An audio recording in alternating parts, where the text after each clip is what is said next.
Mana aka-ukalar Moskvada, Sankt-Peterburgda, umuman Rossiyada pulini ololmayotgan aka-ukalarimiz. Mana shu videoga diqqat bilan ko'ringlar. Bu akamizni qirg'izistonlik bir yigit ishlatib pulini bermagan.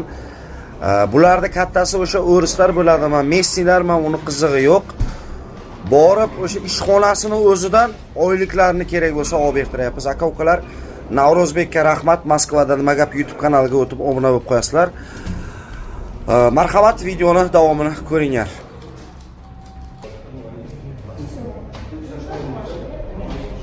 Спасибо вам огромное. Assalomu alaykum. Assalomu alaykum. Qanchalarsiz? Zo'rmisiz aka? Sog'lig'ingiz yaxshimi? Nima bo'ldi, ayting.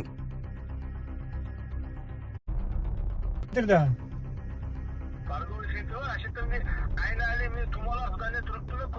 Ha.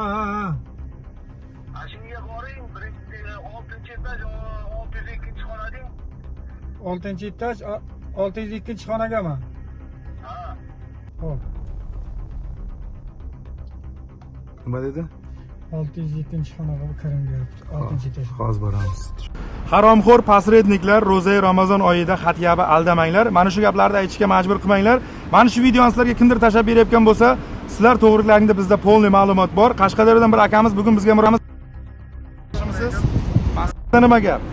Moskvada aka, shagala o'zbeklar, o'z birimiz, endi otini aytib yotish kerak emas. Bir ikkita qirg'iz akalar ham bor va boshqa va hokazo. Siz necha kundan beri vagonda yotuvdingiz? Men 13 kun bo'lyapti. Bugun 13-kuni xonamda shu vagonda belim og'rib qoldi, elektrik ishlaydim. 150 ming pulim bor edi. So'rayman, ertaga zaftira deydi. Oxiri men Navruz akaga, Nazim G'olib akaga murojaat qilishga majbur bo'ldim. Xudoga shukr, azman ofisga keldik. Biz gaplashgandan keyin meni ko'rsating. Oldim meni. Sanang, bitta sanang. Balanga ko'tarib sanangda. Mana 1 2 3 4 5 6 7 8 9 10 11 12 13 14 15 150 ming pulimni hozir oldim. Aka-ukalar, agarda kimda kim murojaat bo'lsa, telefon nomeri yozib qoldiramiz. Akamiz bizga bir haftadan beri telefon qilgan, tusha olmagan ekan. Bugun o'zim yetib keldim. Biz hozir qayerdamiz? Biz hozir Targovni sentrda o'sha Вообще-то Ximkami bu yer qayer? Ximki Uyakinovda ishlaymiz. Hozir mana kattamizning ofisiga kelib, bu kishilar telefon qilingandan keyin pulni beraman, shu yerda ofisda dedi, kelib hozir olib ketyapti. Lekin 13 kundan beri aldaydi. Naryoqdagi qolgan bolalarni ham aldaydi. Bor, jigirlar. Hammamiz o'zbek, alhamdulillah, musulmonmiz. Bir-birimizni allab, bir-birimiz nima qilish kerak emas. Pasirnik akalar. Ishlayotgan, halol mehnat qilayotgan jigirlarning haqqini beringizlar. Jigirlar, o'zlaringizdan qo'rqib, bunday bo'ladi, bunday bo'layapmiz. Bitta Xudodan qo'rqing. Xudoning oldida to'g'ri yuring. Xudo haloldan bersin har kimga. Kim bo'lishidan qat'iy nazar. Shunday. Aka bir so'm bo'lsa ham birovning bir degan mana bu dunyoda javobi bor. Kim bo'lsa ham mana shu pasirlar eshitib turgan bo'lsa akalar, yoshlaringiz katta yo kichkinadir sizlar, birovning haqqini yeymangizlar, o'z vaqtida pulni beringizlar hamma. Aka, yosh haromxo'rlar bor, yosh posredniklar bor. Hozir 10 ta, 15 ta odamni pulini bermayapti. Ismi Islom videolarini chiqaryapti, ta'sir qilmayapti. Buni Nasim Xolovda qalampiri bor. Mana qalampir bo'yini ofisga kirgandan keyin ham kirdi. Qalampir kirgandan keyin orqaga yo'l yo'q, to'g'rimi? Siz nima deysiz buni? Yosh posredniklarga, hali uylanmagan, ertaga ularning hayoti qanday bo'ladi, ularga kim qiz beradi? Hozir buni posrednikni rasmini, videosini qo'ymaymiz, chunki deganda yoshlari katta ekan. Bo'ldi, tavba qildim dedi. Pulingni olasan, pulingni berasan. Hattoki o'zi kelolmadi, duxi yetmadi, rus qiz menejer tushirib berdi. Video davomida ko'rasizlar. Endi siz aka обществоdan chiqdingiz. Endi qayerga borasiz hozir? Endi Piramay O'zbekistonga ketaman. Ishlashni xohlamayman bu yerda. Lekin akalar, ukalar iloji boricha o'zlaringizga qarab, imkon qadar halol mehnat qilyapsizlar, mehnatlaringizni so'rab olingizlar. Mayna pasirnikchilarga mening aytadigan gapim, ukalar hali 10 kunlaringizdan bir kuningiz ochilmagandir balkim. Balkim ko'p pulni ko'rib qo'ygandirsiz, balkim ko'rmagandirsiz. Ko'rmaganni ko'rgani qilsin bo'lib qolmasin aka. Orqani zakonligini javob qana jiringizlar akalar. Bir indamaydi, ikki indamaydi, uch indamaydi. Bunaqa o'xshagan akamiz shunday bir chiqatda bitta murojaat qiladi, keyin murojaat qilingandan keyin orqaga yo'l yo'q. Hammasi Allohning kuch-qudrati bilan, komandamiz bilan birga, qolaversa Nasim Xolov, qolaversa komandamiz bilan birga ishlaydigan bolalar nomidan mana shu posredniklarga aytmoqchimanki, to bizgacha hech kim telefon qilmasin, sizlarning rasmlaringni qo'yib chiqarmay. Keyin biz video qo'yib chiqargandan keyin otam o'lib qoldi, yenam o'lib qoldi, pulni beraman, bo'ldi beraman deganlaring foydasi yo'q. Mana ular ham Rossiyaga bir niyatda kelgan. Hech kim o'ynagani, kulgani diskotekaga kelmagan. Bolam kasal deyapti, bolamga pul jo'nataman deb 13 kundan beri so'rayman. O'zimni belim og'riydi degan. Musofirning dardini faqatgina musofir tushunadi. Musofirda yurgan aka-ukalarim ko'proq like bosib, mana shu videoni kengroq tarqatib qo'yinglar. Haromxo'r pasredniklar ko'rsin. Mana shu ro'za Ramazon oyida men og'zimda harom qilib, haromxo'r pasredniklar deb bekorga aytmayapman. Chirish chur bular ko'payib ketgan. Qachongacha biz bir-birimizni aldaymiz. Mana bu akamiz bugun murojaat qildi, mana bugun murojaat qildi. Bugun o'zida men yetib kelishimning sababi egizak farzandim bor, kasal bo'ldi. Hozir yana farzandim kasal bo'ldi deyapti. Gapimmi? To'ppa to'g'ri aka. Mashina orqasi so'mkangiz turibdi, biletni olamiz, bilet aeroportga kuzatib yuboramiz. Haromxo'r pasredniklar, ehtiyot bo'lasizlar. Musofirda yurgan aka-ukalarim, opa-singillarim, o'zlaringizni asrab avaylangizlar. Moskvada nima gap YouTube kanaliga obuna bo'lingizlar. Kerak bo'lsa murojaat qilingizlar. Biz telefon qilmasak WhatsAppga yozib qoldiringizlar. 8962 924 93 93. Akamiz bugun telefon qildi. Biz keldik. Qo'limizdan kelganicha yordam berdik. Pul qo'lingizda turibdimi? Bor, oylig'imni hozir oldim. Xudoga shukr. Allohga rahmat, baraka topsin. Sog' bo'ling aka. Hammani ishiga omad. Bizni kuzatishda davom etinglar. Davom bundan-da qiziq bo'ladi. Pasredniklar sizlar ehtiyot bo'lasizlar. Mana akamiz, aka. Bugun ketasizmi uyga? Iloji bo'lsa bugun ketaman. Solasiz. Sal nariroq qilasiz. Necha haftadan beri yotibsiz bu yerda? 13 kun bo'lyapti. 13 kundan beri pul bermayapti. Hozir boramiz, pulni olamiz, o'tiring. Aeroport Shermetovaga keldik, aka. Ha, keldi. Sumkani olasiz. Shersangiz qolib ketmadimi? Yo'q. Shersa qolmadimi? Nima deysiz endi? Ishlaringizga omad, charchamangizlar, sog'lig'ingizlar. Yaxshi yetib olasiz, aka. Ishlaringizga omad. Xo'p. Xo'roz, qandaysiz? Charchamay yuribsizmi? Assalomu alaykum ustoz, yaxshimisiz? Ishlaringiz yaxshimi? Nima bo'ldi endi bu akani ishi hal bo'ldimi? Pullarni sanab olgan videosi chiqdi, keldi. Bu akamiz 16 kundan beri yotgan, qirg'izlar aldagan, pasredniklar pulini bermagan, mazasi yo'q, elektrik. Hozir aeroportga borib tashlab kelyapman. Videolarini tashlab qo'yaman sizga. 150 ming rubl qo'liga pul oldi, murojaat qilgan edi bugun. Bugunda o'zida ishlari hal bo'ldi. Videolarini ham tashlab qo'yaman sizga.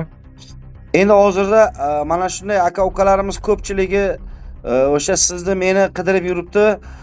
Pulimizni ololmayapmiz, pasportimizni ololmayapmiz, ishlagan pullarimiz, haqlarimiz qolib ketyapti. Kimga murojaat qilishni bilmayapmiz degan aka-ukalarimiz uchun ekranda bir nomer qoldirsak. Muammo yo'q, nomer qoldiramiz. Endi bu degani biz komandamiz bilan butun Rossiyaga yordam bera olmaymiz. Masalan, nomer qoldirsak kimnidir telefonini ko'tara olmaymiz. Kimdir bizni telefon qiladi, aldaydi, 1 million pulim bor deydi, yegan, ichgan, patentga to'laganlarini aytmaydi. Bu odam haqiqatan ham 150 ming puli ola olmagan ekan. Video davomida ham ko'rsa bo'ladi. Bordik, haqiqatan ham 150 ming pulini oldi. Shermetova aeroportdan biletlarini olib berdik, uchib ketdi. Nomer qoldirib qo'ying, bizga aloqaga chiqayotgan insonlar telefon qilsin, mana shu musofirda yurgan insonlar faqatgina to'g'ri gapirib. Ha. Agar yolg'on gap gapirsa, ertaga puli olingandan keyin ham o'ziga ham muammo bo'lishi mumkin. Faqat to'g'ri gap. Hozirda endi baribir ko'pchilik o'sha kimga murojaat qilishini bilmay, chechen edi, boshqa edi deydi, lekin bilmaydiki, o'zimizda ham mana shunaqa bir komandamiz bor. Shunday kuchimiz bor. Endi bu aka bilan hozir olingan o'sha kadrlarimizda ham ovoz yozib qolmagan ekan. Ya'ni o'sha suhbatni ham qo'yib o'tsam yaxshi bo'lardi-yu. Xo'p, xullas jo'natib yubordingiz, pullarni olib berdingiz, hammasi joyida. 13 kunmi 14 kundan beri aldaydi, ertaga beraman, bugun beraman, yana 6 ta bola pulini ola olmayotibdi. Davay murojaat qilinglar desam qo'rqadi. O'zbeklar nima uchun qo'rqadi? Shu 1,5 ming 2 ming rubl qo'liga pul berib qo'ysa, pitaniyaga pul beryapti-ku, qolganini ham beradi deb ishonib ishlab beraveradi. Mana bugun ertadan keyin deb ko'p odam aldanib yuribdi. Buni biz bilganlarimiz qancha, bilmaganlarimiz qancha. Kommentariyaga aldangan insonlar bo'lsa yozib qoldiringlar. Juda ham ko'p inson aldanyapti, kimga murojaat qilishni bilmaydi. Keyin mana u yolg'on Telegram kanallarda Nasim Xolovning o'g'liman deb birov chiqayotgan ekan. Begalayevda yana bitta o'g'ilchangiz paydo bo'lgan. Shularga bizni vatandoshlarimiz aldab pul taylab beryapti. Shu aka-ukalarimizga aytmoqchimanki, Nasim Xolovning o'g'liman desa, shunday videoni qo'shib otang bilan meni bir gaplashtirdinglar, bir dadasi bilan ko'rib gaplashsin. Agar dadasi haqiqatan ham men o'g'lim desa, keyin pul taylasalaring bo'ladi. Bu 1 bo'lmayapti, 2 bo'lmayapti, 3 bo'lmayapti. Bu Aldayotgan insonlar o'zi ichimizda hammasi begonasi yo'q. Mana shu gruppada sizni chatingizdan ko'p odamlar aldanib qolyapti. Mana shu gruppalardan aldanib qolyapti, keyin Bega Life'dan aldanib qolyapti. Shu videolarni ham odamlar ko'rsa, Bega Life'dan chiqsa yaxshi bo'lardi. Endi hali hamos agar aka ukalarimiz bir begona insonni ko'rib kadr ortida faqatgina shu bizning rasmlarimizga ishonib shu begonalarga pul taylayotgan bo'lsa, hali ham shu Bega Life'da o'sha yerlarda adashib yurishgan bo'lsa, endi bir nima deyish qiyin bo'lib qoladi, chunki shuncha ogohlantirishimizga qaramasdan neseryozni saytlarga yurib o'sha yerdan pul ko'paytiraman yoki nimalardir qilib yuradigan bo'lsa, endi tavba qildim-u, bu o'zbek tojik aka ukalarimizni qachon ko'zi ochiladi bilmayman. Siz bilan meni mana bugungi qo'ygan videomda ham ko'rdingiz. Bu oldin aslida o'zi sizni ham menimcha rasmlaringizni qo'yib Bega Life'dan pul yiqqana bu. Andijonlik. Men rasmlarim men rasmlarimni qo'yib pul yiqqan yig'son yig'yapmiz deb keyin siznikini orada qo'ygan, oxirgi marta siznikini qo'yib ko'rib qolibsiz. Bu aslida o'zini xotinini qimor o'ynatgan bolada. Bu o'zi oson pul yeb o'rganib qolgan bu haromi. Faqat musofirlarni nogiron saqov bir odam 60 ming rubl tashlab bergan pulingni 120 ming qilib beraman degan. Buni men videolarini 3 oy oldin chiqarganman. Bilmayman odamlarning esidan chiqib ketdimi? Bizda bilmayman odamlar xom narsalarga ishonadi. Qanday qilib 50 mingni 100 ming qilib berish mumkin u? Shartda taylab beradi. Qanday qilib deng. Oldida u oldindan o'sha 1000 so'mda 2000 qiladigan bo'lsa, davlat shu 10 mingni 1 millionda 2 million qilib o'ziga o'zi ishlagan bo'lardi-da. U nima sehrgarmi u? Bir g'irt mashinikda piramidaday narsani o'ynatyapti-yu, odamlar pul taylagandan blokka tiqib yuboradi, to'g'rimi? Bu andijonlikmi bu?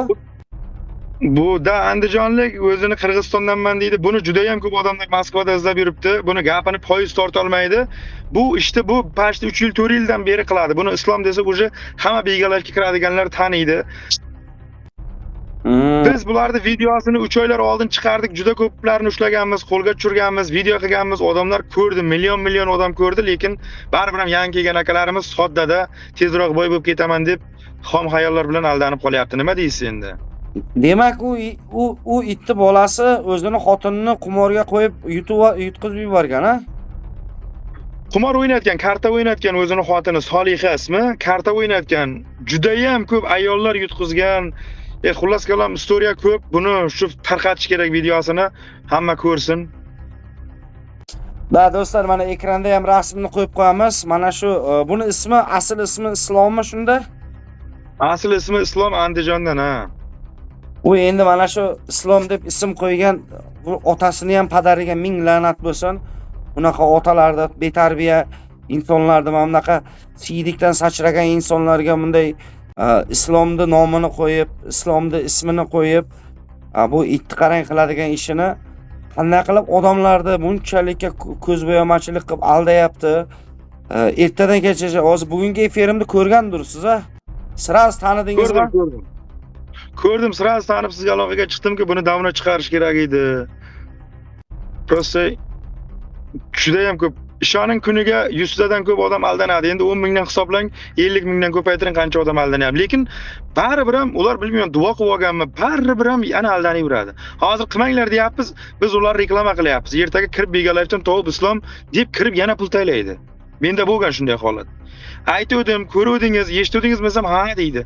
Ko'paytirib beramagan dedim-da deydi. Nima deysiz? Tavba. Qanday qilib odamlar ham shunchalikka sodda bo'ladimi? Loh desak sal qo'polroq eshitiladi-yu, lekin shunchalikka sodda bo'ladimi?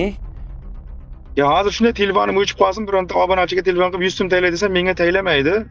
Shunday lekin 50 ming taylab berganini o'zi bilmaydi-da ularni.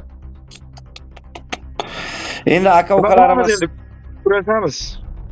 Endi iloji yo'q. Endi bularni xalqqa tanitib, xalqqa bildirib qo'yib, mana shunday bir ifloslar borligini eslatib qo'ymasak bo'lmaydi. Xo'p, xullas, aka ukalar bugungi hozir mana suhbatimizni o'zi aslida qilishimizdan maqsad mana shu pulini oldirib qo'ygan aka ukalarimiz bo'lsa, pasportlarini, posredniklardan pulini ololmayotgan aka ukalar bo'lsa, qo'rqmanglar, qaysi millat bo'lishidan qat'iy nazar. Mana shu bugun daji o'sha ruslarni o'zini mana shu ofitsialniy katta bir ishxonasini kirib Navro'zbek pullarni olib berdirdi shu yigitga. Endi pastreniga qirg'iz bo'lganman, boshqa bo'lganman. Xullas Navro'zbek gazini bosing, u yerdagi bolalarga ham salom aytib qo'ying. Ishlarga omad. Eslatib o'taman do'stlar, Navro'zni o'zini kanalini qidirib yurganlar bordir oralaringda yoki bilmaganlar bordir. Moskvada nima gap YouTube kanaliga o'tsalaring, Navro'zbekni o'zi Moskvadagi barcha bo'layotgan holatlarni qo'yib ko'rsatmoqda. Aka-ukalar. Boshqa inson yo'q, boshqa shogirdi yo boshqa bironta inson yo'q. Shuni ham aytib qo'yingki, sizni orqangizdan shogirdlaringiz ko'paygan. Taniysizmi shularni, bilasizmi? Yo'q, tanimayman. Men faqat Rossiya bo'yicha men bitta shogirdimni bilaman, Navro'zbek. Hindiston bo'yicha bitta shogirdim bilaman, Baxtiyor. Endi O'zbekistondagilar O'zbekistonda yuribdi. Lekin butun Rossiya bo'yicha men Navro'zdan boshqasini men shogird demayman. Takshto do'stlar, faqat Navro'zni o'zi bilaman deb video vizitda gaplashib, xuddi mana menday biron nima desa-da, u meni nomimdan ham gapirgan bo'ladi. Shuning uchun aka-ukalar bemalol ko'ngilni xotirjam qilib, oqni oq desa ham, qorani qora desa ham, Navro'zni o'zini, lishni o'zini topib, o'zi bilan gaplashishga harakat qilinglar, любой mavzu bo'yicha. Hech kimga shogirdiman, palonman, pekinman desa, haq etib pullaringni pul berib qo'yib yoki bir bunday bigolayevlarga ishonib qolmanglar aka-ukalar. Rahmat Navro'zbek. Xuddi shunday. Sog' bo'ling, salomat bo'ling.